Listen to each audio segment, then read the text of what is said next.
going to make French macarons. It's very difficult, but you can do it with smartcookie.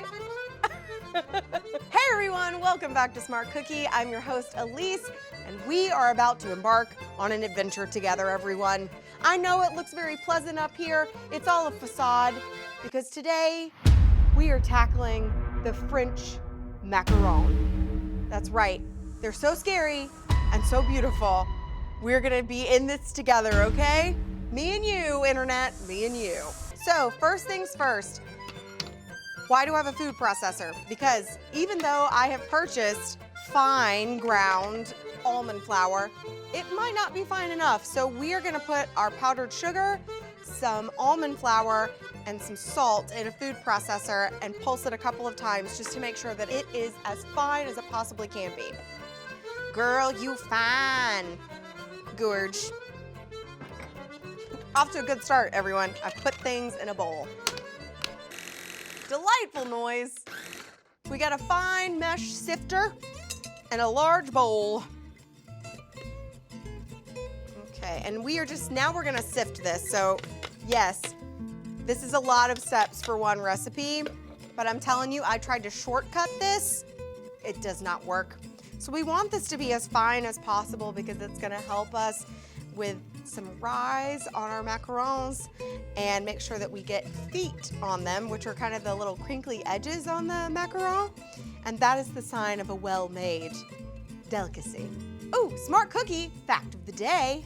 So while the French claim the macaron, they were actually brought to France by Catherine de Medici, who married the King of France during the Renaissance.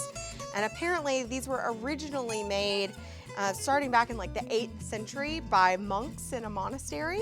And that's where the recipe originally came from. But those were not made as sandwich cookies the way that we think of macarons now. They were like just the cookie part. But they originally came from Italy, so take that, French people. And now everyone that's French is mad at me. Sounds great. We've got our almond flour mix of this. Now it's time to work on the meringue. This is where things start to get a little bit more tricky, so stick with me. We're gonna be fine. 3 egg whites. These must be at room temperature. You cannot do this with cold egg whites, so if you've forgotten to take your eggs out, hot take, put them in a bowl of warm water for about 10 minutes, and that will bring them up to room temp super quick. All right, so I've got my egg whites, I've got cream of tartar, which is gonna offer us a little stability, and the rest of our salt. We're just gonna start right here. That sounds crazy. So I'm gonna talk with this off so that we can all hear. What I've been waiting for is this to just get a little bit foamy. And now that this has gotten foamy, I'm gonna start to slowly add my super fine sugar. I'm using caster sugar, but if you are not able to get caster sugar, which you usually can find at a hobby store or a baking store, you can also find quick dissolve sugar at normal grocery stores, so you can use that as well, but you wanna get something as fine as possible. You'll notice a trend where you want everything to be as fine as possible. You're gonna wanna keep your speed at medium for this recipe. Don't go anywhere past number 6 on your KitchenAid or it's gonna be too hot, too speedy, okay? Slow it down. Voila! I'm gonna add some vanilla in now too. And now we wait. This is gonna take somewhere around like 4 minutes or so. I'm actually gonna kick this down a notch because it's going really fast. It is okay for you to stop your mixer during this process. It would be better for you to check this too frequently than to not check it and overbeat your egg whites. You need a very specific texture when you're making this recipe. So we're not there yet, and you can kind of tell the peak in the bowl should hold its shape. And since this just like immediately fell, we know that we're not quite there yet. This just sounds like it's gonna fall apart at any moment, right? Like it's gonna explode. Ooh, okay, we might have it. So here's the other check. You can also do a finger check. So I'm just gonna dunk my finger in there. You see how it's holding its peak, but it's bent over a little bit? That's what you're looking for. You want this to, you don't want it to stick straight up, because then you know you've overbeaten your eggs. And I got close to overbeating them. If you overbeat your eggs, there's gonna be too much air in it. That's gonna cause you to have, your shells are gonna crack, your feet aren't gonna rise. It's gonna cause havoc on your plans for the day. And I don't want you to have a bad day. I want you to have a good day. So just be kind to them. Be patient and gentle. Now comes the tricky part. All of this has been like fine. Now is when things get tricky. It's folding in this almond flour into our egg whites. We are actually trying to take some of the air out of these egg whites, but if you take too much out, you're gonna end up with flat puddles of batter and nothing will happen to them. So there's a very fine line between understirred and overstirred, and even I am not sure if I know what it is, so we're in it together, okay? In it to win it. I'm gonna do this in thirds. We're looking at probably somewhere around like 30 strokes of folding in. So all I'm doing for folding, I'm just turning the bowl. 11, 12. Okay, it's okay if it's not totally folded in, we're gonna be fine. All right, I'm gonna go ahead and add my food coloring now because I don't wanna overbeat my batter because I'm trying to get this in. So I'm using a deep pink. You can use whatever color delights you that day, okay? Any old color you want. I'm gonna add some more in. We're at 23. We might need a few extras. It's gonna be fine. There are some other qualities that we're looking for, not just the number of times we stir. Okay, that's the last of it. All right, that was 30, but we're gonna keep going. The other thing we are looking for that's a good test is if you can have this fall off of your spatula in thick ribbons and make a figure 8 without the batter falling off or breaking, you know that you've got a good texture. So let's see where we're at. Oh, getting close. See, we're real close, but we're not quite there yet. Yeah, see, there we go. Okay. Don't touch it anymore, you've done it. Okay. I think we've got the perfect texture. We will find out when it bakes. That's the scary thing about this recipe. There's no way to know until we get ready to bake these. I have got a large circular pastry tip, specifically a number 804.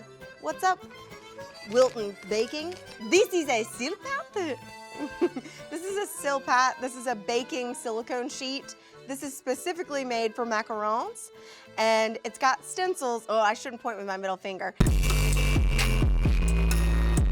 It's got stencils on there so that you can follow along. It's like coloring inside the lines. How fun. We've already tested what the texture of this is. We know that it's pretty liquidy, so you're gonna have to move pretty fast. I'm only gonna fill up my pastry bag with about half of this.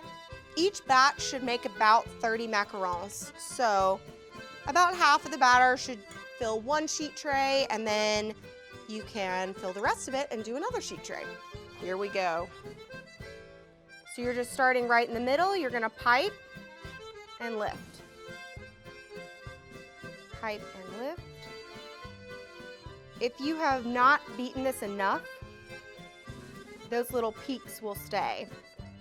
So your hope is that within 20 seconds, those little peaks fall. A note about using a piping bag. You'll notice you really only need one hand to do this, and all of the pressure is coming from the spot between my thumb and my pointer finger. So I'm squeezing at the top of the batter. And I'm also just letting gravity kind of do its thing, so I'm barely putting any pressure on this. Great. Quickly, before these set, you get to do a really fun part of this, which is to slam this baking sheet on the counter. We're gonna try to pop as many air bubbles as we possibly can, because if you don't get enough air out, all of your tops will crack, and we know we want these to be perfectly smooth on top. So here we go. Yeah, so satisfying. I'm gonna pipe the remaining batter on another sheet tray, and these are gonna sit out for a half hour to an hour to let the tops dry out. Before we bake them, they should be dry to the touch.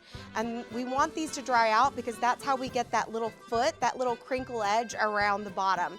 So these are gonna go sit for a little bit, I'm gonna pipe some more, and then we'll pop them in the oven. It's been about 45 minutes since we piped our macaron. I know that was like super quick for you, but I ate pad thai in between that time, so I'm feeling great. So I'm gonna check on these guys over here. These guys have just been hanging out. All right, what we were looking for before these go in the oven, and the reason that we let them dry out a little bit is this helps us create the feet on the macaron. So you can see these are now dry to the touch. Nothing happens.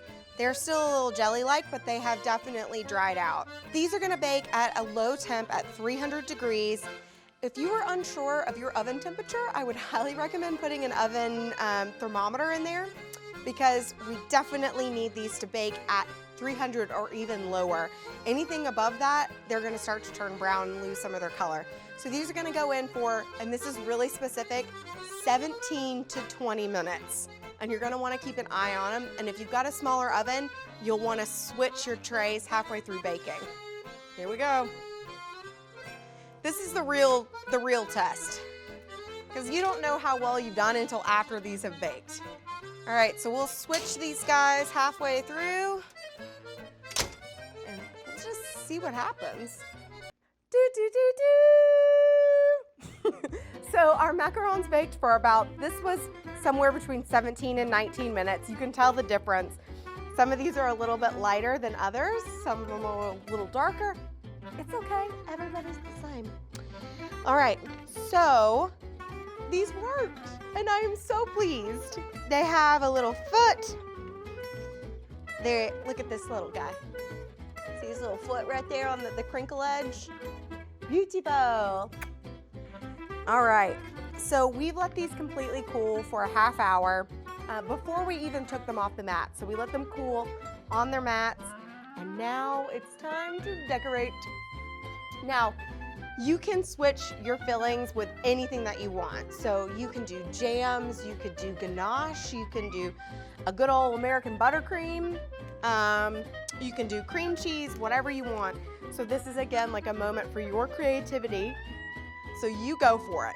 Now, before we get started, I'm gonna do some decorating on mine. So I'm gonna use luster dust, which is like an edible glitter. And it comes in these little containers, and it's very expensive.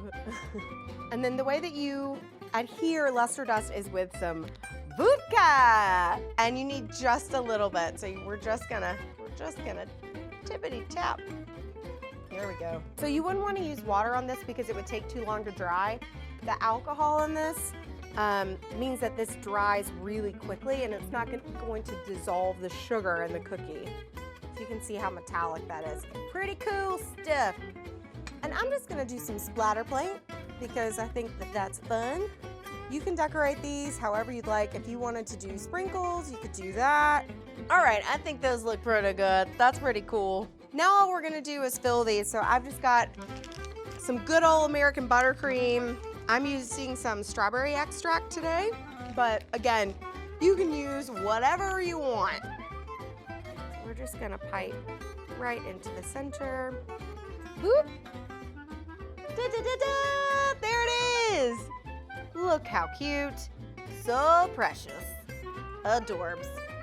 Great, so now we're just gonna fill the rest of these, and then I'm gonna let people try them. Whew! Y'all, we made it through. Look at those. Those are beautiful. I'm gonna try one. Let's see, which one do I want?